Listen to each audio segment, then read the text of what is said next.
Sir आज Ghazipur border पर समर्थन देने आज अनशन पर भी बैठे हैं। आप किसी चर्चित के मोहताज नहीं हैं, आप किसी उसके मोहताज नहीं हैं, चर्चित चेहरा है और किसान टीवी आपका स्वागत करता है। आज अनशन पर सीधा आप आके आज अनशन पर आकर किसानों को समर्थन दिया है, क्या कहेंगे आपके मन के विचार क्या?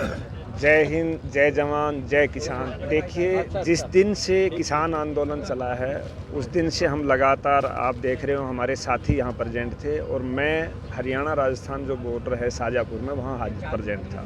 पिछले एक दिन भी आया था।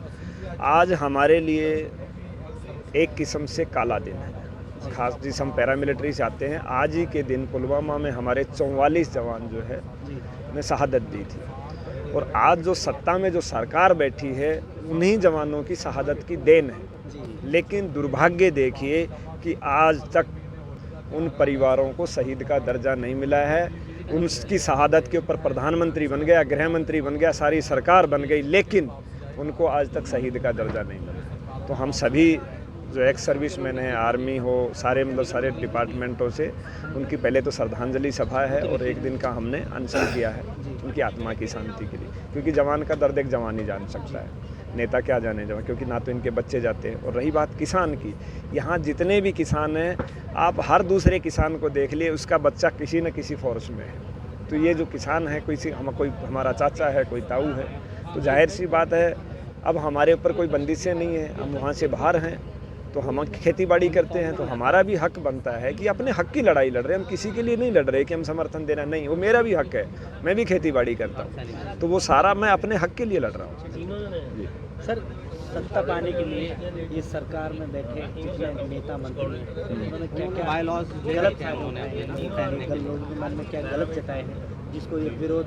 अभी तक तो लोगों पर ये भारी पड़ रहा था सरकार का रवैया, अब किसानों को देखो, मैंने तो इसका आपको ध्यान होगा आज से 3 साल पहले इस चीज़ को आपके सामने दिखाया था, पूरे देश ने भी देखा कि भाई मोदी जी ये बात कहते हैं कि ना खाऊंगा ना खाने दूंगा, तो उसका वीडियो के माध्यम से दिखाई, ये देखिए जो कहते हैं ना खाऊंगा ना खाने दूंगा, सेना के जवानों को पेट भर खाना तक नहीं दिया जाता। उसके बदले में हुआ क्या, जो जितने भी भ्रष्टाचार अधिकारी थे उनका प्रमोशन हुआ, मुझे नौकरी से बर्खास्त कर दिया गया। उसके बाद फिर पुलवामा हमला होता है, जब अर्नब गोस्वामी की चैट सामने आ गई, पूरे देश के सामने आ गई और पता लग गया कि पुलवामा हमला की साजिश रस्ता में कौन कौन शामिल थे, तो ये लोग तो वही हैं। गुजरात में भी मोदी ने ऐसे ही किया था, आज देश में भी वही करना, लेकिन वो दिन दूर नहीं। अब हमें एक चीज़ की खुशी भी है कि हमारा कम से कम किसान कौम जो हमारे बुजुर्ग थे वो इस चीज़ को समझे और वो खड़े हुए हैं, तो जीत हमारी निश्चित है।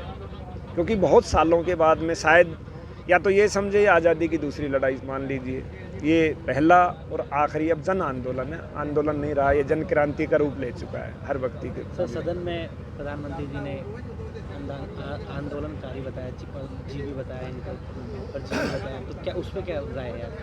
हमें ये कुछ भी बताएं, इसका मतलब भगत सिंह भी आंदोलन जीवी थे, चंद्रशेखर आज़ाद भी, सुभाष चंद्र बोस भी आंदोलन जीवी थे। हम आंदोलन जीवी ठीक है, लेकिन ये तो चंदा जीवी लोग हैं, लाशों पे भी चंदा मांगते हैं, चंदा जीवी लोग हैं, इनके कहने से क्या फ़र्क पड़ता है? ये हमें कुछ भी नाम दें, उससे हमें कोई फ़र्क नहीं पड़ता। देश जानता है इस चीज़ को कि ये लोग कौन है, वो सत्ता में बैठे वो लोग कौन हैं। सर, बजट पेश हुआ था, बजट देश के हित में बजट होने वाला था, पर यहाँ पे देश बेचने की बात आ रही है। इतिहास में पहली बार ऐसा बजट हुआ है, वरना घोषणाएं होती थी बजट के अंदर कि ये रेलवे लाइन चलाई जाएगी, यहाँ मेडिकल कॉलेज बनेगा, ये यूनिवर्सिटी पर, जिसका बजट जो है रिलीज होता था। पहली बार बजट के अंदर ये बताया गया है कि ये चीज़ बेची जाएंगी। अब तो मोदी जी पूछ रहे हैं, वो बार बार जो चिल्ला चिल्ला के पूछ रहे थे कि 70 साल में क्या किया, वो इसलिए पूछ रहे हैं कोई जगह बच गई तो बता दो, मैं उसको भी बेच देता हूँ। वो इसलिए पूछते हैं बार बार कि 70 साल में क्या हुआ, सब कुछ बेच दिया। वो इसलिए पूछ रहे हैं कि कोई जगह अगर दी सरकारी संस्थान कोई बचा है तो वो भी बता दीजिए, उसको भी बेच देता हूँ। और आपको जानकारी के लिए एक चीज़ और बता देता हूँ, एक देश को गुलाम करने की पूरी इन्होंने साजिश रची हुई है। पुलिस महकमा जो हर स्टेट के लिए बहुत बड़ा अहम रोल होता है, उसके भी 13 विभाग प्राइवेटाइजेशन कर दिए गए। तो इससे बड़ा दुर्भाग्य और क्या होगा देश का। तो धीरे धीरे सारी चीज़ें बेचने के कगार पर देश इस वक्त आ चुका है, क्या कहेंगे सर? देखिए, अब लोगों को समझना पड़ेगा इस चीज़ को।